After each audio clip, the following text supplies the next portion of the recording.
Magandang umaga po. Narito na po ang magiging lagay ng panahon ngayong umaga ng Biyernes, October 31, 2025.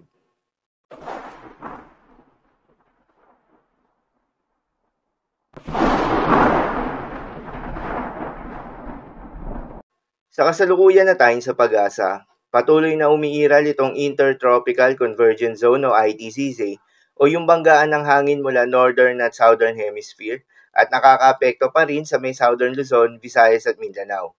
Dahil dito ay asahan yung maulap na kalangitan na may kalat-kalat ng mga pagulan at thunderstorms. Habang northeast monsoon o hanging amihan naman ang nakakaapekto pa rin sa may extreme northern Luzon. Dahil dito ay asahan naman yung maulap na kalangitan na may kasamang mahihinang mga pagulan. Shearline o yung banggaan ng malamig at mainit na hangin ang nakakaapekto naman sa may eastern section ng northern Luzon. Dahil dito ay asahan yung maulap na kalangitan na may kalat-kalat ng mga pagulan at thunderstorms. Habang easterlies naman o yung mainit na hangin na nanggagaling sa may karagatang Pasipiko ang nakakaapekto sa nalalabing bahagi pa ng ating bansa. Dahil dito ay asahan yung generally fair weather condition, mainit at malinsangan na panahon sa umaga hanggang sa tanghali.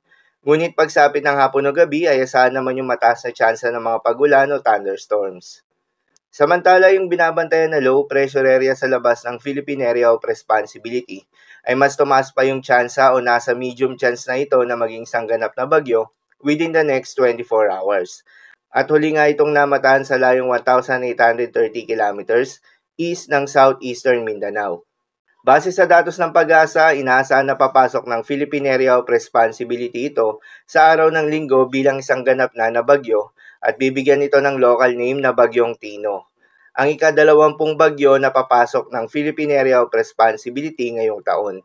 Nakikitang kikilos ito patungong Eastern Visayas kung saan po pwedeng maglandfall sa araw ng Martes, kaya naman ngayon pa lamang ay maging handa na tayo. Lalo na yung mga lugar na posibleng maapektuhan. Paalala pa rin po palagi na posible pa rin ang mga pagbabago, kaya naman patuloy lamang na magantabay sa mga update nating ilalabas, lalo na ng pag-asa.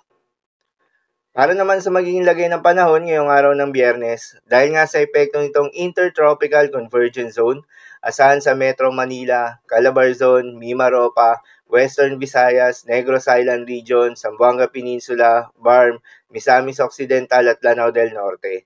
Ang maulap na kalangitan na may kalat-kalat ng mga pagulan at thunderstorms.